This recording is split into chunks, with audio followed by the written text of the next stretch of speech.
할렐루야. 하나님 감사합니다. 은혜 가운데 주님께서 말씀을 전하게 하시고 이 자리에 불러 모아주신 하나님의 은혜에 감사드립니다. 하나님 이 시간 말씀을 전할 때 들린 대로 믿게 하시고 보인 대로 믿는 역사도 일어나게 하여 주시옵소서. 말씀을 전하는 자 듣는 자 모두가 은혜의 시간이 될 수 있도록 주님 도와주시옵소서. 감사드리며 예수님의 이름으로 기도드립니다. 아멘.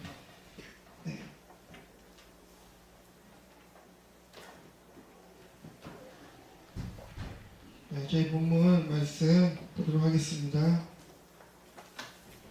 호세아서 14장 1절입니다.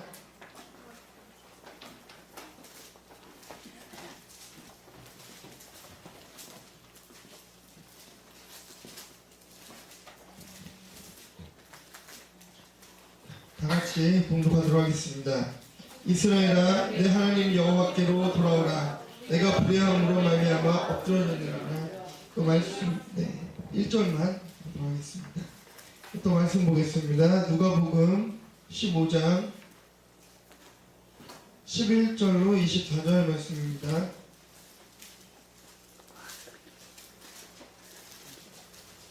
여러분들이 잘 알고 계시는 말씀입니다.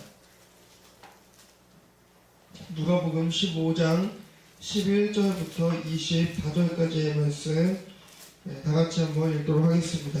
또 이르시되 어떤 사람에게 두 아들이 있는데 그 둘째가 아버지에게 말하되 아버지여 재산 중에서 내게 돌아온 분깃을 내게 주소서 하는지라. 아버지가 그 살림을 각각 나눠 주었더니 그 후 며칠이 안 되어 둘째 아들이 재물을 다 모아가지고 먼 나라에가 거기서 허랑방탕하여 그 재산을 낭비하더니 다 없앤 후 그 나라가 크게 흉년이 들어 그가 비로소 궁핍한지라. 가서 그 나라 백성 중 한 사람에게 붙여 사니 그가 그를 들로 보내어 돼지를 치게 하였는데 그가 돼지 먹는 쥐역 열매로 배를 채우고자 하되 주는 자가 없는지라. 이에 스스로 돌이켜 이르되 내 아버지에게는 양식이 부족한 품꾼이 얼마나 많은가. 나는 여기서 줄여 죽는구나. 내가 일어나 아버지께 가서 이르기를 아버지, 내가 하늘과 아버지께 죄를 지었사오니 지금부터는 아버지의 아들이라 일컬음을 감당하지 못하겠나이다. 나를 품꾼의 하나로 보소서 하리라고. 이에 일어나서 아버지께로 돌아가니라. 아직도 거리가 먼데 아버지가 그를 보고 치근히 여겨 달려가 목을 안고 입을 맞추니 아들이 이르되 아버지, 내가 하늘과 아버지께 죄를 지었사오니 지금부터는 아버지의 아들이라 일컬음을 감당하지 못하겠나이다 하나 아버지는 종들에게 이르되 제일 좋은 옷을 내어다가 입히고 손에 가락을 끼우고 밤에 침을 씻지라. 그리고 살찐 송아리를 끌어다가 잡으라. 우리가 먹고 즐기자. 이내 아들은 죽었다가 다시 살았으며 내가 잃었다가 다시 얻었노라 하니 그들이 즐거워하더라. 아멘. 긴 말씀 함께 읽어주셔서 감사합니다. 오늘 사실 제목을 여호와께 돌아가자라는 제목으로 여러분들과 말씀을 나누게 됩니다. 하나님께서 우리에게 복을 주셨죠. 그래서 우리가 복하면 딱 떠오르는 인물이 있습니다. 누구죠? 아브라함입니다. 몇 가지의 복을 주셨는데요. 대표적으로 아브라함에게 재물의 복을 주셨고요. 그리고 자손의 복을 주셨고요. 건강의 복을 주셨습니다. 사라가 죽은 후에도 잉태할 수 있을 만큼의 그런 건강을 하나님께서 허락하셨습니다. 자, 오늘 여러분들에게 소개해드리고 싶은 복은 여호와께로 돌아가는 복입니다. 아멘. 네. 자, 여러분 오늘 이 탕자의 비유 이 말씀을 많이 들어보셨죠? 오늘 이 탕자의 비유의 주인공이 누굴까요? 우리 북정용학교의 우리 딸이 희수에게 한번 물어보겠습니다. 이 탕자의 비유의 주인공은 누굽니까? 탕자죠. 근데 제가 오늘 여러분들에게 다른 주인공을 좀 소개시켜 드리려 해요. 이 탕자의 비유의 주인공은 아버지십니다. 탕자는 집을 나갔습니다. 아버지의 재산을 탕진하였습니다. 그것을 끝까지 인내하고 참고 기다렸던 것은 아버지셨다는 것이죠. 그리고 그 아버지의 사랑으로 인해 그 그 아들은 돌아올 수 있었고요. 아들이 돌아왔을 때도 그 아버지의 사랑으로 인해서 받아들여졌고 그 사랑으로 인해서 다시 아들의 신분을 회복할 수 있었습니다. 맞습니까?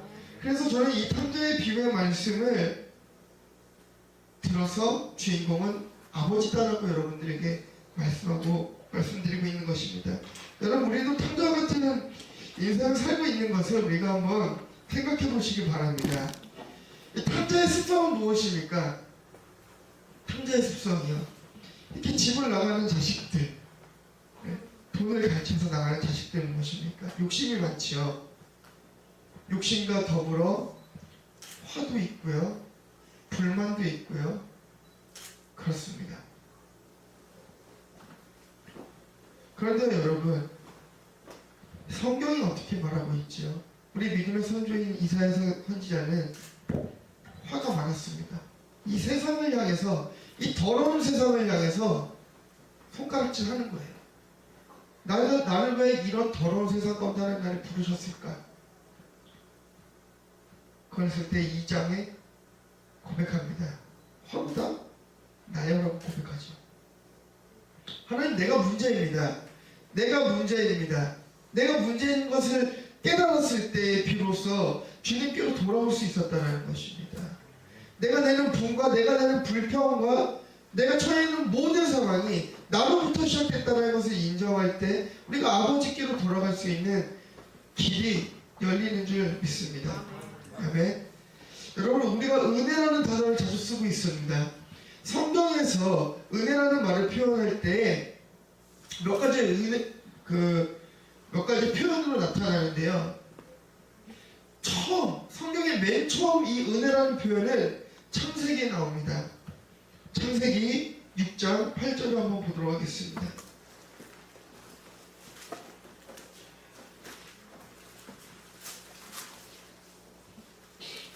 창세기 6장 8절입니다. 그러나 노아는 여호와께 은혜를 입었더라. 다시 한번 더 하겠습니다. 그러나 노아는 여호와께 은혜를 입었더라. 무엇입니까? 생명이죠. 성경에서 표현한 첫 번째로 표현한 은혜는 생명입니다. 그래서 제가 이 감사원 봉투에 하나님 은혜 감사합니다라고 늘 적는데요. 바로 이 말씀을 중심으로 그 은혜를 제가 적습니다. 하나님, 나에게 생명 주신 것을 감사합니다. 나에게 은혜 주신 것을 감사합니다. 모든 사람이 다 죽어갈 때에 나를 하나님의 사랑으로 불러주셔서 감사합니다. 그런 표현이었고요. 또 은혜를 어떻게 표현하고 있냐면요, 누가복음 2장 40절입니다. 누가복음 2장 40절입니다.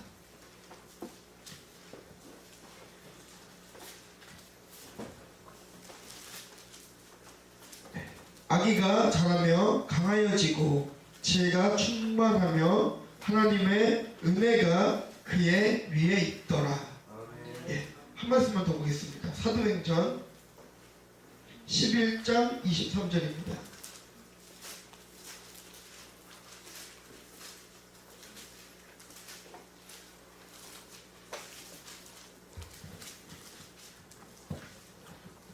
다 같이 봉독하도록 하겠습니다. 그가 이르러 하나님의 은혜를 보고 기뻐하여 모든 사람에게 굳건한 마음으로 주와 함께 머물러 있으라 권하니. 하나님의 능력의 역사를 가리키고 있습니다. 이는 하나님의 은혜로 죄인을 구원하실 뿐만이 아니고 성령의 능력을 베풀어서 난관을 극복하고 강건한 영적 생활을 하게 하신다는 것을 말씀하고 있는 것이죠. 어저께 제가 이 예배 가운데서 이 힌트를 얻었습니다. 큰 사나 네가 무엇이냐? 네가 스룹밥을 옆에서 형제가 되리라. 그리고 뒤에 은총이 그에게 있을지어다 라는 말씀이 나타나고 있어요. 스룹바벨은 하나님의 성전을 재건하는 과업을 수행하는 중이었습니다. 산은 성전 재건의 어려움과 난관을 이야기하고 있어요. 이 말씀은 그가 하나님의 위대한 능력으로 능히 난관을 극복하게 될 것이다라는 말씀이었습니다. 하나님의 은혜였어요. 이 말씀의 비밀은요, 우리의 노력과 우리의 어떠함이 아닌 하나님의 능력으로 하시겠다라는 뜻이 숨어 있다는 것이죠. 큰 산아 네가 무엇이냐? 우리가 수룹바벨 앞에서 평지가 되리라 말씀하시는 것입니다. 우리는 하나님의 은혜로 구원받습니다. 그리고 구원받은 이후에는 동일한 하나님의 은혜가 우리 안에서 또 우리를 통해서 역사하시는 것입니다. 하나님께서 은혜를 주실 때에 위로부터 흘러내리는 것을 여러분 믿으십니까? 여러분 불샘의 선교사로 파송받고 하나님께서 저를 통해서 가장 먼저 하셨던 사역과 일이 무엇이었냐면요, 병든 자가 치유받는 역사였어요. 아무것도 하지 않았습니다. 치유받았어요. 암 환자가 치유를 받았어요. 놀랍지 않게 이야기하죠. 왜 놀랍지 않게 얘기하신지 아십니까? 소설 집사님께서 간증해 주실 때 안증뱅이가 일어나고 아픈 사람이 고침을 받았다고 했어요. 제가 파송받을 때 하나님 그 은혜를 저에게도 허락해 주세요라고 기도하고 선교지에 나갔습니다. 그리고 그 역사가 나타났을 때 전 놀라지 않았어요. 왜냐면요, 하나님께서 위로부터 흐르는 복을 허락하셨고 그것을 사용하셨고 고치셨기 때문에 놀랍지 않았던 거예요. 다만 하나님께 영을 돌릴 수 있었던 것이죠. 나로부터 할 수 없는 일들을 하나님께서 하셨구나. 그래서 제가 그 좋아하는 말씀, 여러분 혹시 말씀을 들으실 때에 어떻게 다시금 재해석하시고 생각하시는지 모르겠어요. 제가 그 말씀을 듣고 생각할 때는 말씀 속에서 그 말씀을 다시 한번 찾아봐요. 제가 작년에 들었던 그 말씀 중에서 두 가지의 말씀이 귀에 확 들어왔는데요. 하나는 너 하나님의 사람아 였고요. 또 하나는 내 귀에 들리는 대로. 자주 말씀하시더라고요. 내 귀에 들리는 대로. 내 귀에 들리는 대로. 제가 엄청난 걸 알려드리려고 해요. 저분에게도. 네. 요한복음 21장입니다.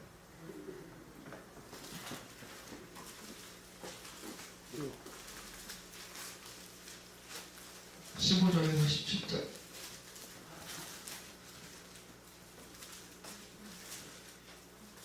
네. 같이 한번 읽도록 하겠습니다.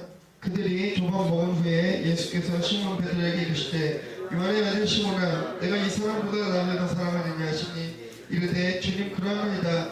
내가 주님을 사랑하는 줄 주님께서 아시나이다. 이르시되 내 양을 먹이라 하시고 또 두 번째 이르시되 요한의 아들 시몬아 내가 나를 사랑하느냐 하시니 내가 주님을 사랑하는 줄 주님께서 아시나이다. 이르시되 내 양을 치라 하시고 세 번째 이르시되 요한의 아들 시몬아 내가 나를 사랑하느냐 하시니 주께서 세 번째 내가 나를 사랑하느냐 하시므로 베드로가 근심하여 이르되 주님 모든 것을 아시오매 내가 주님을 사랑하는 줄 주님께서 아시나이다. 예수께서 이르시되 내 양을 먹이라. 아멘. 제가 이 말씀을 왜 드리냐면요, 여러분 한글 성경에 사랑이라고 표현이 되어 있는데요, 히브리서 성경에 보면은요 예수님께서 이렇게 물어보십니다. 베드로야 네가 나를 아가페로 사랑하느냐? 이렇게 물어봐요. 그러니까 베드로가 어떻게 대답하냐면요, 예수님 내가 필레오로 예수님을 사랑합니다. 베드로가 이 아가페를 이해를 못하고 있어요. 예수 그리스도의 사랑을 이해를 못하고 있어요. 두 번째 또 물어봐요. 이 필레오는 가족 간의 사랑, 형제 간의 우애 이런 것들을 나타냅니다. 두 번째 예수님이 물어봅니다. 베드로야 너는 아가페로 나를 사랑하느냐? 두 번째 또 물어봅니다. 두 번째 또 대답해요. 예수님 나는 필레오는 예수님을 너무 사랑합니다. 그러자 세 번째 예수님께서 놀라운 질문을 하십니다. 베드로야 네가 나를 필레오로 살아가느냐? 예수님, 내가 필레오로 예수님을 사랑합니다. 베드로의 수준으로 내려오셔서 질문을 해주셨어요. 고스톱에서 제가 힌트를 얻었습니다. 티타닉 고스톱 간증 중에서 힌트를 얻었어요. 예수님이 우리 수준까지 내려오셔가지고 내가 알아들을 수 있는 방법으로 말씀을 해주시더라고요. 그리고 제가 그걸 열심히 찾아봤더니 여기 있더라고요. 베드로에게 똑같이 해주셨던 거예요. 그래서 그 사랑을 고백하게끔 하는 것이죠. 우리가 아버지께로 돌아갈 때에 하나님께서는 우리의 수준으로 내려오셔서 우리의 언어로 응답하고 계시더라는 것입니다. 그래서 모든 기도에 응답하고 계시다라는 것이 느껴지더라는 것입니다. 오늘도 우리에게 물어보고 계신 거예요. 네가 나를 사랑하느냐? 내가 나를 사랑하느냐? 내가 나를 사랑하느냐? 물으실 때 우리는 동문서답하고 있죠. 내가 나를 사랑하느냐? 예수는 가고 있어요. 이렇게 동문서답을 하고 있는데도 불구하고 계속해서 쫓아오셔서 찾아가셔서 말씀하시는 거예요. 나를 사랑하니? 사랑하니? 사랑하니? 계속해서 물어보시는 거예요. 아들을 기다리는 아버지인 것이죠. 그래서 탕자의 비유의 주인공은 아버지일 수밖에 없는 것입니다.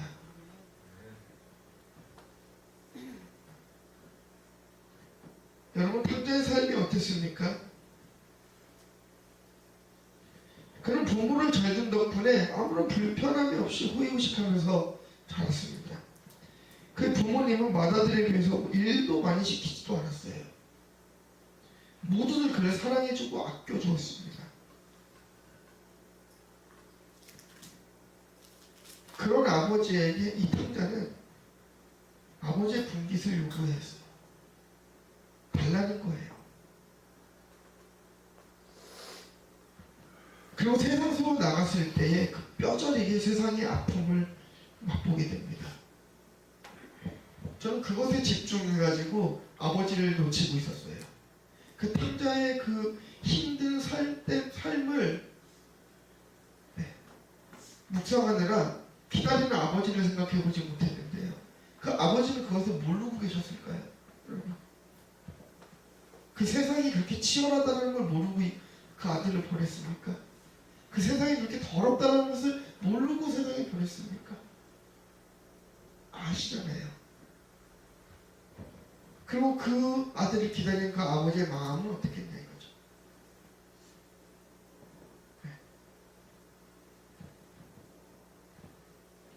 기다리시는 아버지가 있으면 우리 감사하시기를 소원합니다. 세상의 그 어떤 신도 기다려주지 않아요. 오직 우리 하나님 한 분만이 우리들을 기다리고 계십니다. 아멘. 밖에서 말씀해 보니까요, 은도 내 것이요 금도 내 것이라 만군의 여호와의 말이니라. 특히 우리 그리스도인들이 깊이 깨달아야 되는 것이 있습니다. 내 것도 아닌데 말이 마치 내 것이다. 하나님의 것을 도둑질하는 사람들이 있죠. 하나님의 것과 내 것을 정확하게 분별해야 됩니다. 탕자의 재산은 분명히 아버지의 것이었습니다. 아버지가 주실 때까지는 아버지의 것이었습니다. 정당하게 그것을 받아갔다면 탕자는 그런 삶을 살아가지 않아도 됐어요. 그렇게 훈련받고 교육받고 바르게 커서 그 재산을 갖고 세상에 나갔을 때는 바르게 클 수 있었던 것이죠. 그렇지 않았어요. 사무엘상 5장에 보면 이 블레셋이 이스라엘 나라를 공격합니다. 당시 이스라엘은 엘리라는 사사가 나라를 다스리는 때였습니다. 그때 그 나라의 형편이 말이 아니었어요. 온 나라가 하나님을 버리고 우상을 섬기고 있었고요. 그 나라의 지도자는 무능해져 있었고요. 그 제사장의 뒤를 이을 홈리와 비나스는 또 불량자가 돼 있었습니다. 그렇기 때문에 하나님은 이와 같이 범죄하고 타락한 이스라엘 나라를 이웃에 있는 블레셋 나라를 통해서 징계하시게 이르립니다. 이 전쟁에서 이스라엘은 승리할 수 있겠습니까? 참패를 당했어요. 참패를. 졌습니다. 그리고 하나님의 법궤까지 빼앗겼습니다. 하나님의 법궤를 빼앗아간 이 블레셋이 기고만장해지는 것이죠. 그리고 그 법궤를 가져다가 자기들의 성민을 다곤이라는 우상의 신당에 두었어요. 그런데 하나님의 진노가 블레셋에 임하는 것이죠. 원인을 알 수 없는 병으로 독종이 일어나서 하루에 수백 명씩 죽어가고요. 그래서 그들이 결정한 것이 무엇입니까? 법궤를 원래 자리로 돌려놓자. 원래 자리로 돌려놓자. 원래 자리로 법궤가 돌아갈 때에 비로소 멈추는 것입니다. 우리가 여호와께로 돌아갈 때 우리는 정상으로 돌아갑니다. 우리는 다 비정상으로 살아가고 있는 것이죠. 제가 중국에서 이제 쭉 생활을 하고 또 캄보디아에서 생활을 했잖아요. 중국에는 그러니까 파란불의 길을 건너는 게 안전한 것이 아니고요. 차가 다니지 않을 때 길을 건너는 게 안전해요. 워낙 이 질서를 지키지 않기 때문이에요. 그 어느 날은 이제 그 신호등을 기다리고 있는데요. 빨간불에 사람들이 우르르 건너는 거예요. 정말 우두커니 서 있었습니다. 파란불에 건너려고 기다리고 있었습니다. 제가 정상입니까? 그 사람들이 정상입니까? 제가 정상이지요. 그럼 이렇게 서 있는 저를 보고 저 사람들은 뭐라고 할까요? 네, 미쳤다고 하는 거예요. 차가 없는데 건너야지. 그러다 여러분 차가 와서 사고가 나면 어떻게 됩니까? 죽는 거지요. 하나님이 가라고 한 길이 기다림의 연속일 수도 있고 고난의 길일 수도 있지만 우리는 파란불이 될 때까지 기다리는 것이죠. 아멘. 그거를 기다리지 못하는 거죠. 빨간불이 되었는데 장애가 없는데 그냥 건너면 어떻습니까? 하고 건너가다가 사랑에 치이고 세상에 치이고 물질에 치이고 치이다가 지쳐서 다시 신호등 앞으로 오는 거예요. 여러분 아버지께로 돌아올 때 능력이 있고 아버지께로 돌아올 때 역사는 일어납니다. 그때가 언제인지 우리는 알지 못하지만요. 그 시간이 언제인지 우리는 알 수 없지만 그 기다림 속에서 살아가야 되는 것입니다. 우리는 말하는 벙어리가 되어서는 안 돼요. 들리는 귀머거리가 돼서 안 되는 것입니다. 보이는 소경이 되면 안 되는 것이에요. 걷고 있으면서 절름박이가 되면 안 되는 거예요. 눈은 뜨고 있는데 장님인 것이에요. 보지는 못하는 것입니다. 하나님의 역사는 이 앞에서 이루어지고 있는데 하나님의 능력은 계속해서 부어지고 있고 주의 성령은 충만하게 역사하고 있는데 보이지 않는 거예요. 하나님께서 우리의 입술을 열어서 기도하라고 하고 있는데 우리의 예배는 회복되지 않는 거예요. 주님께로 돌아가는 방법 무엇입니까 여러분? 예배가 회복돼야 됩니다. 기도가 회복돼야 됩니다. 능력이 회복돼야 됩니다. 아멘. 제가 이 중국 친구들에게 캄보디아 친구들에게 이것을 가르치다가 우리 학생들이 늘 그래요. 저에게 선생님 화내지 마세요. 흥분을 해요. 왜 그러냐면요. 여러분 저희 마이크도 있잖아요. 드럼도 있습니다. 악기도 다 있습니다. 버드타 관제성도 있고요. 스피커도 있어요. 근데 왜 성령의 역사는 나타나지 않습니까? 초대교회 때는 마이크도 없었고요. 악기도 없었고요. 아무것도 없었고 오직 목소리밖에 없었는데 왜 역사가 일어났냐고요. 그 안에 성령이 있었기 때문이죠. 근데 지금은 어떻게 변화하고 있냐 말이죠. 악기는 빵빵하게 다 있고 사운드는 너무너무나 좋은데 성령이 없기 때문이에요. 교회에 성도는 앉아있는데 믿는 자가 없고요. 복음은 전하는데 예수 믿을 수가 없는 것입니다. 그렇기 때문에 아버지께로 돌아가는 자들이 없기 때문에 성령의 역사를 보지 못하는 거예요. 그래서 성령의 역사가 나타나는 사람들은 또 공격을 하는 거예요.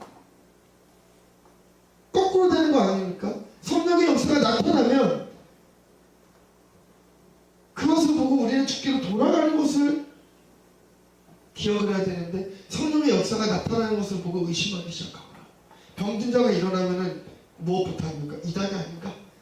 의심부터 하게 되는 거예요. 어느 교회에 가가지고 병든 자가 한번 일어나 보세요. 하나님의 역사로 인정하는 것이 아니고 사단의 일로 먼저 생각을 하는 안타까운 현실인 것인 거죠. 그럼에도 불구하고 이 더러운 세상 가운데서 하나님께서는 화로다 나열을 먼저 외치게 하고 계신 거예요. 하나님, 내가 문제입니다. 하나님, 내가 문제입니다. 내 안에 들보 때문에 내가 보지 못해서 형제의 티를 가지고 지적하고 있는 내가 먼저 문제입니다. 내가 여호와께로 돌아가지 못했기 때문에 우리의 예배가 살아나지 못합니다라고 고백할 수 있는 용기가 필요하다는 것입니다. 옆에 있는 사람 때문에 예배가 회복되지 못하는 것이 아니고요, 나 때문에 예배가 회복되지 못하고 있는 것을 우리가 인정해야 되는 것입니다. 탐자가 그것을 깨달았습니다. 탐자가 집을 나갔는데 나한테 문제가 있다는 걸 깨달았어요. 그리고 돌아갔습니다. 어디로요? 아버지께로 돌아갔어요. 눈뜬 장님에서 보기 시작한 거예요. 돈이 적은 거 아니구나. 아버지로부터 물려받은 이 재산이 문제가 아니었구나. 이게 나를 만족시키지 못했구나. 세상에 나가보니까 알았던 거예요. 내가 아버지께로 돌아가는 것이 가장 안전하구나. 내가 돌아갔을 때 그 아버지의 종으로 살더라도 그것이 안전하구나 하고 돌아왔는데 어떻게 됐습니까? 아버지가 종으로 받아줬습니까? 아니죠. 아들로서 다시 받아주셨습니다. 화로다 나여 내가 잘못입니다 하고 회개하고 두 손 들고 나아갈 때 하나님께서 우리는 아들로 다시금 안아주시더라는 것이죠. 왜 네가 죄를 지었느냐라고 막 욕하고 치고하는 것이 아니고요, 그렇다는 것입니다.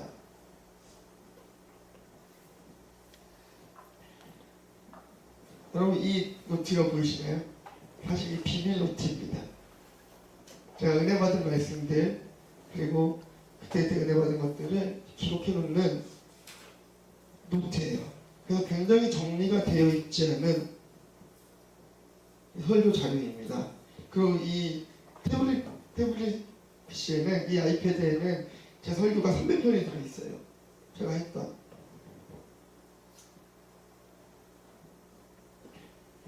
정말 아이러니하게도요, 이곳에서 나온 정리되지 않은 설교가 더 무대가 되더라고요.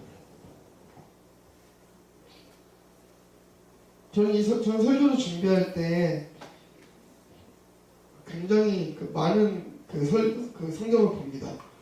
NIV도 보고요, 한글 성경도 보고요, 히브리어 성경도 보고요, 주석 또한 세계된 거를 참고하고요, 이렇게 확인을 하고 설교하러 가서 하나도 못해요. 그럼에도 불구하고 오늘도 열심히 준비를 해왔습니다. 그럼에도 불구하고 하나님께서는 여기서도 몇 개씩 꺼내다 쓸 수 있는 은혜를 주십니다. 네. 여러분, 제가 몇 가지 간증도 같이 좀 드리려고 하는데요. 우리 목사님 잘 알고 계시는 그 감옥사라는 지역에, 중국에 겨울 갔습니다. 영하 38도 막 40도 그래요. 바들바들 춥습니다. 막 우주복을 입고 있는데 화장실에 가려면 이 옷을 다 벗어야 돼요. 그래서 어떤 선교사님들 기저귀를 타고 가시는 분들도 계세요. 벗을 수가 없으니까 이거를. 그런 분들도 계시는데, 중국 사람들이 이렇게 앉아 있었어요. 가정교회에서 복음을 전하는데 중국어를 못할 때였습니다. 세상에 이 사람들이 어떻게 알아들을까? 이 설교를 해야 되는데 중국어를 못하니까요. 그때는 한국어로 그냥 설교하는 거죠. 예배가 끝났습니다. 성도들이 모여서 이제 다과를 나누고 막 이야기를 나누고 막 해요. 이게 무슨 일이 벌어지냐면요, 그 사람이 제 설교를 알아듣고 있어요.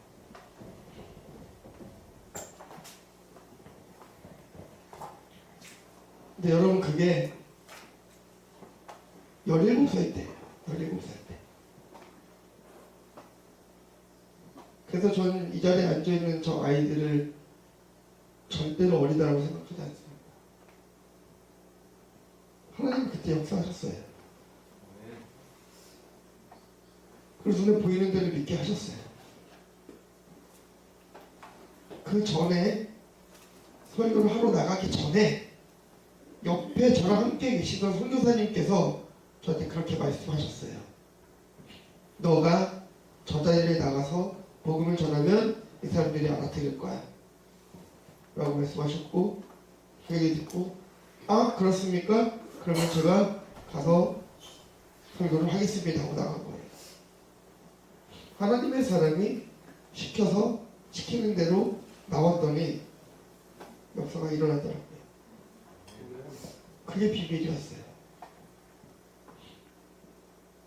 또 한 가지 놀라운 일들을 한번 말씀드려 볼까요? 단기 선교팀을 데리고 그 산 꼭대기에 있는 그 마을에 찾아갔습니다. 막 자매들은 거의 막 비몽사몽이고요. 막 산을 뭐 10시간씩 걸어 다니니까 너무 힘들어서 지쳐 있었습니다. 저희가 그곳에서 복음을 전했습니다. 보통 이제 그렇게 힘들게 가면은 그 한 지역이 막 복음으로 막 난리가 나요. 그런데요, 5명에서 같이 갔는데요, 한 사람도 영접을 안 하는 거예요. 거짓말같이 하나님은 살아계십니다. 듣지도 않아요. 듣지도 않아요. 이제 포기하고 가자 하고 제가 화장실을 좀 들려야겠다. 근데 여러분 그 화장실이 어떻게 생겼냐면요, 칸이 없어요. 칸이 없고 옆쪽으로도 칸이 없어요. 쭉 그냥 이렇게 앉아요. 그러면 여기서부터 이렇게 쓱 흘러 내려옵니다. 이렇게 약간의 경사가 있거든요. 이렇게 밀려서 내려옵니다. 화장실에서 일을 보고 있는데요, 저 구석에 그 중국 그쪽 마을 사람이 딱 앉아 있어요. 그러면서 작은 목소리로 저한테 물어봅니다. 그래서 어떻게 하면 되는데요? 뭘요? 그러니까 내가 그럼 예수를 믿으려면 어떻게 하면 됩니까? 어떻게 하면 됩니까? 성경을 읽으세요. 말씀을 보세요. 방법을 모르겠다는 거예요. 그래서 제가 다른 친구들을 다 내려가라고 하고 그 마을에 2달간 머물면서 그 친구 한 명만 집중적으로 복음을 막 가르치는 거예요. 성경을 기도하고 찬양하고 기도하고 찬양하고. 그 친구가 물어봐요. 뭐 성경 양이 너무 많은데 이거 뭐 언제 이거를 다 봐가지고 이걸 어떻게 뭐 복음을 전해야 되고 뭐 설교는 어떻게 해야 되고 내가 사람을 어떻게 모아야 되며 내가 이 성경책을 갖고 있는 사실을 알고 있으면 난 맞아 죽습니다. 난 어떻게 해야 됩니까? 전 농담으로 얘기했어요. 외우면 되겠네. 그 친구가 장난을 얘기했는데 그 친구가 로마서를 외워버렸어요. 하나님의 사람의 입술에서 나오는 입술의 권세가 그렇게 무섭습니다. 아멘. 그때도 놀라지 않았어요. 하나님이 하셨으니까. 제가 진짜와 가짜를 구별하게 되는 영적 분별력을 갖게 됐던 한 사건이 있었습니다. 사단이 병을 고치는 모습을 봤어요. 진짜 은혜롭게 막 병이 고침을 막 일어나는데 그분이 딱 일어나가지고 막 난리가 난 거예요. 이 사람이 병이 나섰다고 그래서 난리가 난 거예요. 또 다른 분이 또 병든 사람을 고쳤어요. 근데 이 목사님은요, 정말 제가 거짓말 하나도 안 하고요, 병든 사람 옆에 가가지고요 악수만 했는데 병이 낫는 거예요. 그때 알았습니다. 우리가 목소리 크다고 병이 낫는 게 아니구나. 내가 진짜여야 되는구나. 그럼 낫는다. 아멘. 내가 진짜면, 내가 하나님께로 돌아가면 낫습니다. 아멘. 평대는 진짜였습니다. 여러분, 집 나간 그 아들이 진짜였습니다. 그래서 돌아왔던 것입니다. 제 교회에서도 선교지에서 있었던 일들에 대해서 말씀을 잘 안 드려요. 왜 그러냐 하면은, 여러분, 선교지에서 흔하게 있는 그런 일들이에요. 뭐 병고침이 있고요, 막 있는데 꼭 한국에 나와서 간증하라고 해서 뭔가를 이야기하면 뭐 그게 막 전후 사정은 뭐 돌아보지도 않고 병든 자가 일어났대. 그것만 막 집중해가지고 그 사람이 일어나기까지 얼마나 많은 기도가 있었고 얼마나 그 거룩한 삶을 살려고 노력을 했는지 이거는 보지 않고요. 이거만 계속해서 막 나타나는 것이죠. 그래서 안 하기 시작했던 거예요.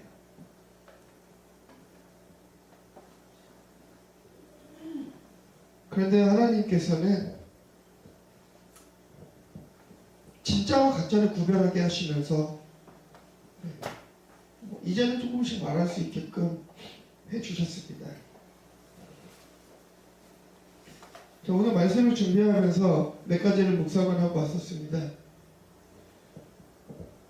이 스룹바벨에 대한 것에 대해서 좀 묵상을 했었고요. 평지가 되리라. 정말 새삼스레 아무것도 아닌 것 같은데 아침에 일어나서 묵상하다가 막 깜짝 놀란 거예요. 그 속에 사람의 역할보다는 하나님께서 이루어 가시는 것, 그 역할. 큰 사람 내가 무엇이냐, 스룹바벨 앞에서 평지가 되리라에는 우리의 능력이 껴있지가 않는 거예요. 깜짝 놀란 겁니다. 여러분 다 알고 계셨죠? 저도 알고 있었는데요. 아침에 일어나서 어저께 하셨던 설교를 이렇게 좀 기억하면서 좀 생각하고 있는데 그게 머릿속에 탁 들어가는 거예요. 깜짝 놀랄 거예요.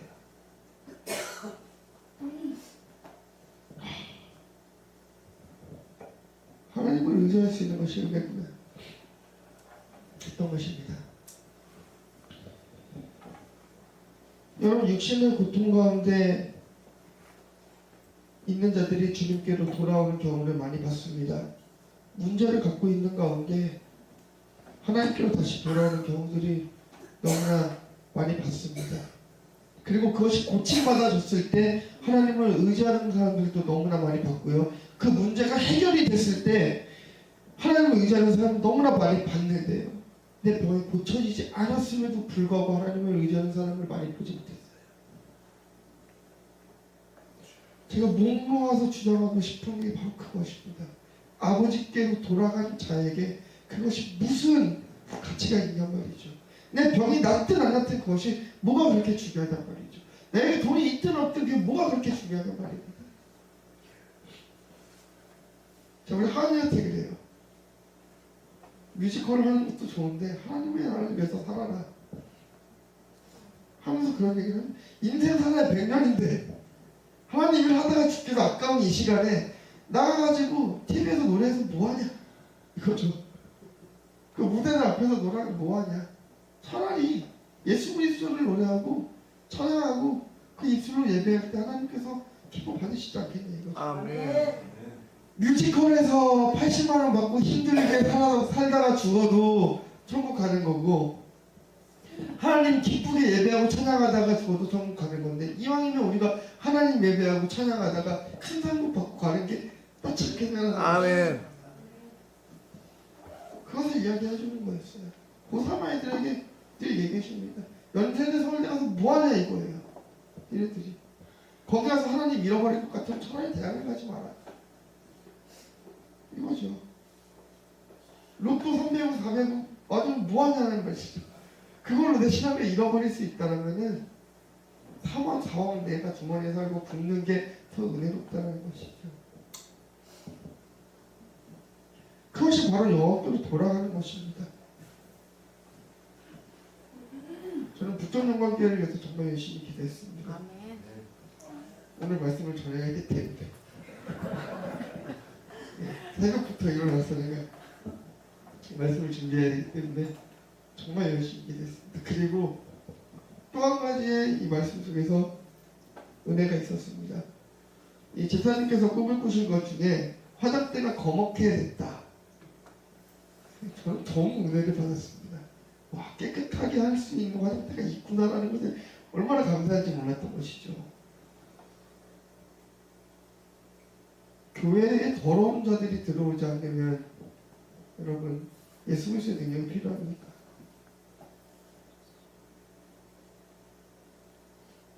자, 초대교회를 묵상하고 옛날에 우리 선조들의 그 예배를 묵상하면서 깨달은 바가 그거였던 것입니다. 아까도 말씀드렸잖아요. 환경은 좋아졌는데 예수 그리스도는 어디 갔냐 이거죠. 성령은 어디 갔냐 이겁니다. 왜 역사는 안 일어나는 것입니까? 왜 지금은 병든 자들이 일어나지 않는 거예요? 왜 지금은 문제가 해결되지 않는 거예요? 왜 지금은 귀신이 나가지 않는 거예요? 지금은 그 역사가 일어나지 않습니까? 하나님은 지금 쉬고 계십니까? 하나님 지금 일하고 계시는데 우리의 눈이 멀어서 보지 못하고 있는 이 사실을 인정을 해야 된다는 것이에요. 나는 은혜로운데, 나는 기도하는데, 나는 예배하는데 왜 하나님 역사하지 않으십니까? 라고 우리가 얘기할 수 있냔 말이죠. 나는 기도하고 얘는 기도하지 않아서 그런다 이렇게 얘기할 수 있냔 말이죠. 그럴 수 없습니다, 여러분.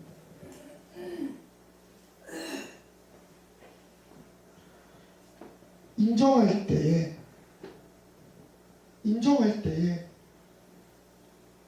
성령께서 일하십니다. 그리고 교회는 부흥할 것입니다. 반드시 부흥할 것입니다. 아멘. 저는 교회가 부흥한 것을 제 눈으로 보았습니다. 제 아버지가 계시지만요, 아버지가 재님이시죠. 30명 정도 있었나요? 성도? 30명 정도 남짓 되는 교회에 섬기고 있었습니다. 근데 그 교회는요, 예배에 목숨 거는 교회예요. 미친놈 소리 들으면서 죽어라 예배만 드려요. 한국에서 12가정이었나요? 10가정이 짐 싸들고 목사님 따라가지고 중국으로 들어가 버렸어요. 자기 생업들 다 포기하고. 이단이라고 했어요. 사람들이 모여가지고 뭐 했냐면요, 밥 먹고 예배드리고, 점심 먹고 예배드리고, 저녁 먹고 예배드리고, 철야하고, 새벽에 일어나서 예배드리고, 아침 먹고 예배드리고, 맨날 예배드리는 거예요. 나중에는 막 예배드릴 장소가 없으니까 학교 운동장 가가지고 예배드리고요. 예배에 목숨 걸었어요. 근데 그 교회가 어떻게 됐냐면요, 10년 지났습니다. 10년도 아니죠. 8년, 7년 정도 지났는데요, 한 주에 100명씩 등록을 해요. 여러분, 뭐 전도 프로그램이 있었는지 아세요? 없어요. 뭐 성경 공부 모임이 있었는지 아무것도 없습니다. 예배만 드려요. 예배만 드려요. 예배만. 정말 누가 보면 저 사람들은 왜 저래 할 정도로 예배만 드리고요, 기도만 하고요, 성도들이 막 몰려와요. 2,000명이 됐어요, 교회가. 7년 만에. 근데 더 중요한 걸 말씀드릴게요. 그리고 교만해져요.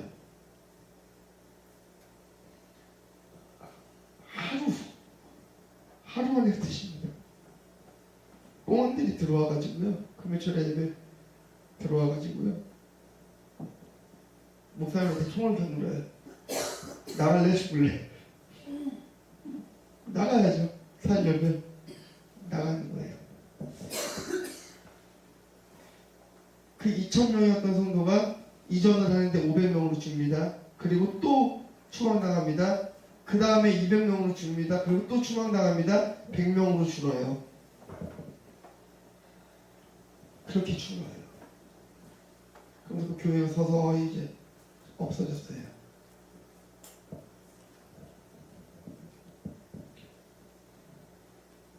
여러분, 우리는 끝까지 믿음을 지키시길 소원합니다.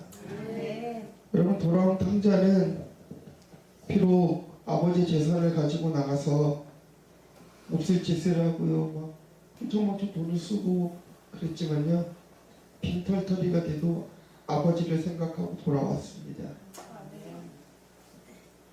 아버지께로 돌아올 때에 은혜가 있고요.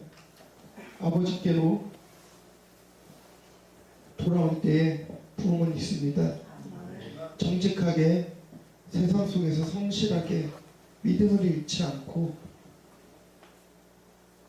우리가 예배한다면 이 세상도 교회를 돕습니다. 자, 한 가지 정도 더 말씀드리고 마치려고 하는데요. 혹시 이제 제 결혼식에 오셨던 또 분들이 계시는데요. 색소포니스트 박광식 선교사님께서 피스 콘서트를 아프가니스탄에서 하셨어요. 굉장히 그 세계적인 어떤 무대에서 많이 하시는 분인데, 이분이 피스 콘서트를 그 아프가니스탄에서 하는데요. 총을 든 괴한이 4명이 들어옵니다. 경찰 제재하려고요. 그 4명이 이 선교사님을 앞에 두고 사방에서 총을 딱 겨눈 거예요. 여러분의 선택은 어떤 선택을 하실까요? 눈앞이 막 깜깜해지죠. 막 무슨 장난감 총 아니고요. 진짜 실탄이 장착된 총이에요. 여러분 이마에 이렇게 총구가 이렇게 4군데 이렇게 있다고 한번 생각해 보세요. 선교사님께서 제 결혼식장에서 그랬잖아요. 내 평생에 가는 길 그 연주를 하시면서 최선선 교사는 알 텐데 라면서 하셨잖아요. 그걸 말씀하시는 거예요. 이분이 그때 그걸 연주를 하셨어요.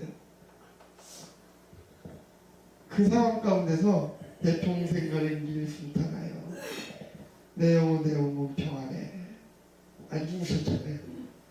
그 4명의 경찰들이 밖에 괴한들이 못 들어오게 보초를 서주고요.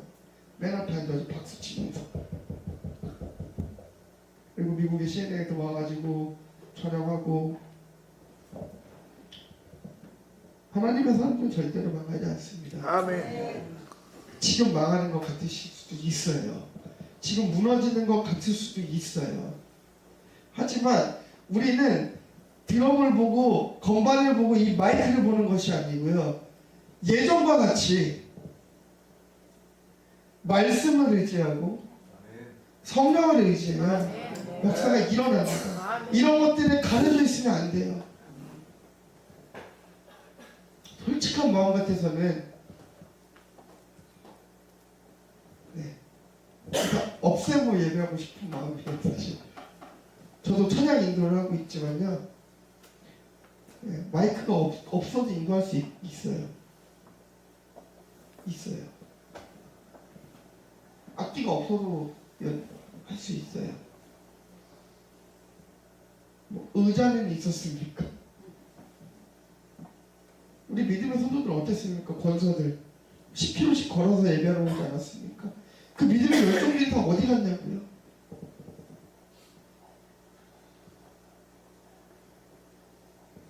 대학생들, 고등학생들, 우리 학생들, 우리 믿음의 사람들이 이렇게 믿음을 지켜왔던 거예요. 여러분의 선조들이, 아버지들이, 할아버지들이, 그 위에 선조들이 이렇게 믿음을 지켜온 거예요. 그리고 이 자리에 우리가 있는 거예요. 그리고 우리의 다음 세대들은 계속해서 하나님을 예배해야 되는 거예요. 아멘. 그런데 왜 지금 시대가 자꾸 다른 세대로 만들고 있냐 이거죠. 우리의 다음 세대들을 세상 속에 물들지 않고 오직 하나님만 보시기를 축복합니다. 그래서 제가 서두에 말씀드린 것 같이 오늘 제가 여러분들에게 이 복을 설명해 드리고 싶었던 것입니다. 여호와께로 돌아가는 것이 복입니다. 여호와께로 돌아가야 예배는 살아납니다. 여호와께로 돌아가야 교회는 부흥합니다. 여호와께로 돌아가야 성령께서 일하십니다. 오직 성령이 너에게 임하시면 너희가 권능을 받고 땅끝까지 이르러 증인이 되리라. 성령이 임하시면 권능을 받아요. 권능을 받아야 땅끝까지 이르러 가서 복음을 전할 수 있는 거예요. 권능을 잃었어요. 능력을 잃었어요. 복음을 잃었어요. 그런데 무슨 복음을 전하고 있는 거죠? 그런데 사람은 모여요. 진짜가 되겠냐고요. 진짜가 되겠냐고요, 여러분.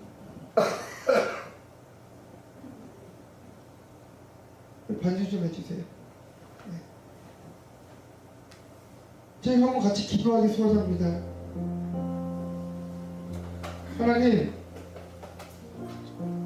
내가 문제입니다. 내가 주님 앞에 돌아가기를 소원합니다. 그동안은 나를 받아주시옵소서. 하나님, 내가 판다처럼 나가 있었지만 나를 기다리고 계신 것을 우리가 알고 있습니다. 너와께로 돌아올 때에 하나님 받아주시옵소서. 하나님, 우리 이런 악기들 없어도 괜찮습니다. 하나님, 우리 예배가 회복되게 하여 주시옵소서. 하나님, 우리 기도가 회복되게 하여 주시옵소서. 성령이 회복되게 하여 주시옵소서. 이 땅에 수많은 교회들이 무너져가고 있는 교회들이 일어나게 하여 주시옵소서. 정직한 주님의 백성들이 예배하게 하여 주시옵소서. 예배가 쇼가 되지 않게 하시고, 예배가 콘서트가 되지 않게 하시고, 예배가 되게 하시옵소서. 이 땅에 많은 교회들이 정직하게 주님을 예배하게 하여 주시옵소서. 하나님, 나로부터 시작되게 하여 주시옵소서. 이 시간 내가 회개합니다. 하나님, 나로부터 문을 열어주시옵시고, 나로부터 그 복이 흘러가게 하여 주시옵소서. 이 시간 우리가 한번 주여 크게 한번 부르시고 기도하시겠습니다. 주여!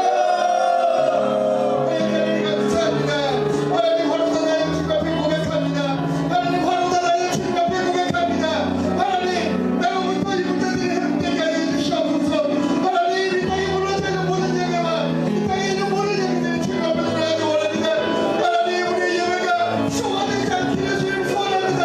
하나님, 우리 예배가 콘서트가 되지 않기를 소원합니다.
성령님의 감화감동 축복 내주 교통 인도하시 오늘도 이 자리에 모여 하나님 앞에 예배드린 우리 부쌤 식구들 모두에게와 북정령과 교회와 이 모든 주의 백성들 위해 지금부터 영원히 함께 계시기를 축원하옵나이다.